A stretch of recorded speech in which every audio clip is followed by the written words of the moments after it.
ये पान खाने की परंपरा बहुत वैज्ञानिक है, बहुत ही वैज्ञानिक। जिसने भी शुरू की वो बागवट का पक्का चेला रहा होगा, बहुत समझकर उसने ये शुरू की। और ये अद्भुत है। अद्भुत मैं इसलिए कह रहा हूं कि भारत की सब जातियों में उत्तर से दक्षिण, पूरब से पश्चिम ये परंपरा है। हाजी भाई, आप पान के साथ क्या क्या लेना चाहिए? हाँ, बहुत अच्छा सवाल। मैं दूसरे प्रश्न का पहले उत्तर दे दूं, पान के साथ क्या क्या लेना चाहिए। बागवट जी ने पान खाने के लिए बताया है कि एक तो पान जो खाएं वो ऐसा पान हो जिसका स्वाद कसैला हो, कसैला। जैसे देशी पान ज्यादा गहरा हरे रंग का होता है और विलायती पान हल्के हरे रंग का होता है। तो बागवटी जी कहते हैं हल्के रंग की चीजें मत खाइए, गहरे रंग की चीजें खाइए। तो गहरे रंग वाला पान खाइए। गहरे रंग की जो भी चीजें हैं भरपेट खाइए। जैसे बैंगन है गहरे रंग का, जामुन है गहरे रंग का, टमाटर है गहरे रंग का। ये सब एंटी कैंसरस है, एंटी डायबिटिक है, एंटी कैंसरस है, एंटी अस्थमेटिक है। इनकी क्वालिटीज आज की विज्ञान ने भी प्रूव किया है। आज का विज्ञान ये कहता है कि जो भी रंग है किसी भी वस्तु में, वो भगवान का दिया हुआ कोई ना कोई ऐसा रस और एंजाइम है जो आपको गंभीर बीमारियों से बचाता है। तो वो कहते हैं गहरे रंग का पान खाइए, माने कसैला, उसमें ही स्वाद होगा, तो गहरा पान खाइए। उसमें क्या मिलाएं? उसमें सबसे ज्यादा चूना। तो कितना चूना मिलाएं? तो कहते हैं कि एक पान में 1 ग्राम से ज्यादा चूना नहीं मिलाइए कभी भी। चने का दाना होता है ना, आधा तोड़ो और उसका आधा कर लो, इतना 1 ग्राम होता है। फिर चूने के साथ क्या खाएं? आप उसमें सौंफ खाएं, सौंफ। सौंफ का नियम उन्होंने बताया, सौंफ खाएं। दूसरा कहते हैं कि इसमें थोड़ी अजवाइन डालें, अजवाइन 2-4 दाने, ज्यादा नहीं। और वो कहते हैं लवंग डालें, लवंग माने लौंग। और कहते हैं बड़ी इलायची।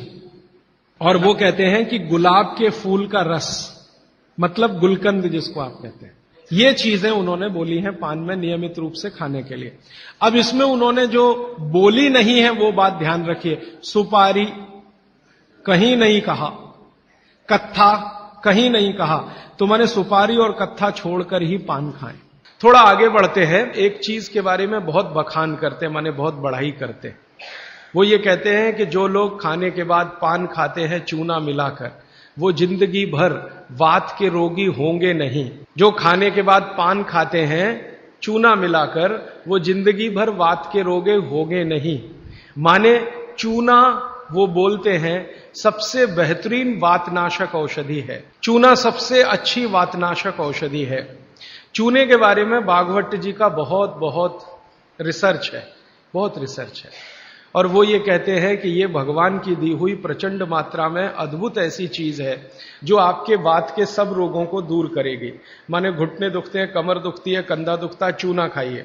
फिर वो कहते हैं कि इतना ही नहीं, शरीर में कैल्शियम जो है ना, कैल्शियम ये एक घटक है, माइक्रो न्यूट्रिएंट इसको कह सकते हैं अंग्रेजी में, सूक्ष्म पोषक तत्व है। ये कैल्शियम के बारे में जो गंभीर बात है आज के विज्ञान के हिसाब से, जो मैं कहना चाहता हूं, बागवट जी ने तो 3500 साल पहले कह दिया, आज का विज्ञान उसको प्रूव कर रहा है, कंफर्म कर रहा है। वो ये कि कैल्शियम की कमी अगर शरीर को है तो आपको 20 नहीं 50 बीमारियां आएंगी। कैल्शियम की कमी अगर है शरीर को तो 50 बीमारियां आएंगी। क्या क्या आ सकता है? हर तरह का दर्द आपको होगा, हर तरह का, मांसपेशियों का दर्द, हड्डियों का दर्द, सब तरह का। हड्डियों की जितनी विकृतियां हैं वो सब कैल्शियम की कमी से आएंगे। हड्डियों के जितने रोग हैं वो सब कैल्शियम की कमी से आएंगे। फिर वो कहते हैं कि रक्त के बहुत सारे रोग कैल्शियम की कमी से आते हैं, रक्त के रोग, खून की बीमारी। फिर वो कहते हैं कि बहुत सारे कफ के रोग कैल्शियम की कमी से आते हैं। तो कैल्शियम कम नहीं होने देना चाहिए। जो विज्ञान आज का कहता है, आधुनिक विज्ञान ये कहता है कि कैल्शियम वो माइक्रो न्यूट्रिएंट है, वो सूक्ष्म पोषक तत्व है जिसके शरीर में रहने पर ही दूसरे सूक्ष्म पोषक तत्व उपयोगी होते हैं। ये 12-15 साल का रिसर्च है, एक वाक्य में मैंने खत्म कर दिया। कैल्शियम की उपस्थिति में ही बाकी सभी सूक्ष्म पोषक तत्व उपयोगी होते हैं। इसका मतलब यह है कि अगर आपको शरीर में विटामिन सी का असर देखना है तो कैल्शियम चाहिए।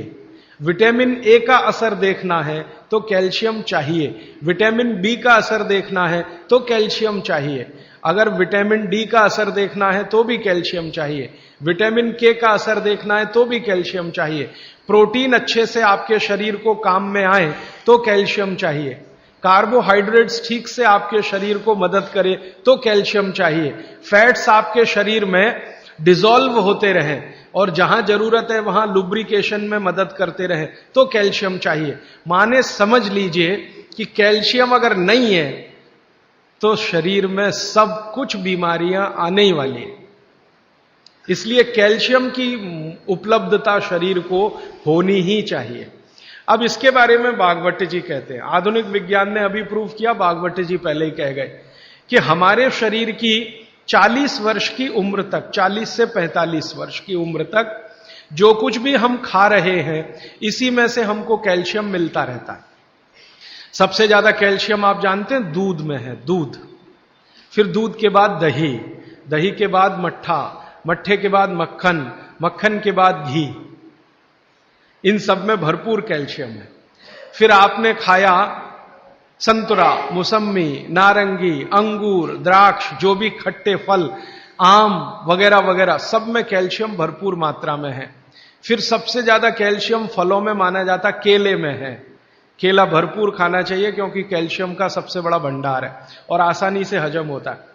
तो ऐसे जो फल हैं इनका जो कैल्शियम है ये 40-45 साल तक हमें आसानी से मिलता रहता है, क्योंकि शरीर की जो बायोकेमिस्ट्री है 40-45 साल तक एकदम दुरुस्त और तंदुरुस्त रहती है, जठर अग्नि भी तीव्र रहती है, बाकी सब फंक्शन ठीक है।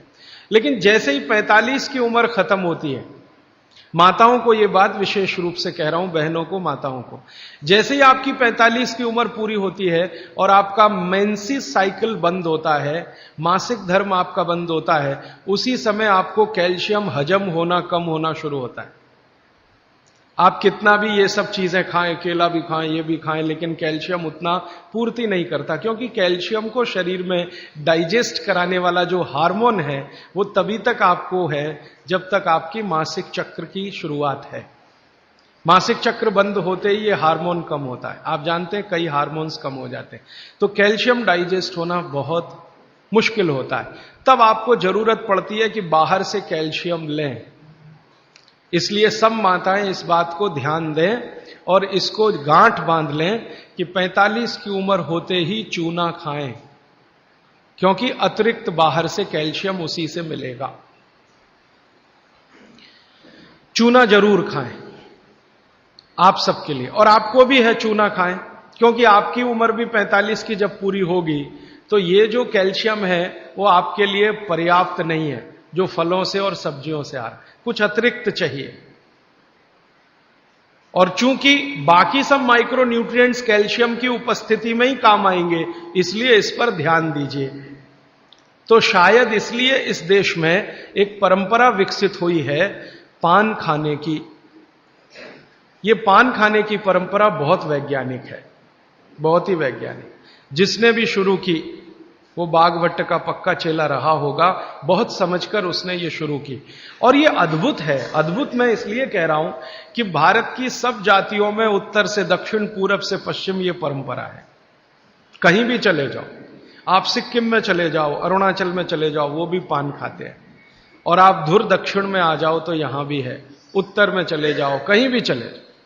तो ये पान खाना भारतीय सभ्यता का एक बहुत महत्वपूर्ण अंग है जो स्वास्थ्य से जुड़ा हुआ है। बस ध्यान इतना ही रखिए कि पान जो है चूने का ही खाना है। पान जो है चूने का ही खाना है। पान कभी भी कत्थे वाला ना खाएं, क्योंकि कत्था आपके लिए उतना उपयोगी नहीं है। कत्था स्वाद के लिए आप उपयोग करते हैं, चूना औषधि के लिए उपयोग करते हैं। ये बात मैं एक बार पहले भी कह चुका हूं, आज फिर से इसलिए कह रहा हूं कि कुछ नए चेहरे मैं देख रहा हूं। कल बहुत सारे नए और आज भी बहुत सारे नए चेहरे आए हैं। अब वो ये जरूरी बात से वंचित रह जाएं, इसलिए मैंने ये दोबारा। दोस्तों, सबसे पहले तो चैनल सब्सक्राइब करें, फिर लाइक, कमेंट और शेयर करें। और हाँ, हमारा एंड्रॉयड ऐप डाउनलोड करना ना भूलें।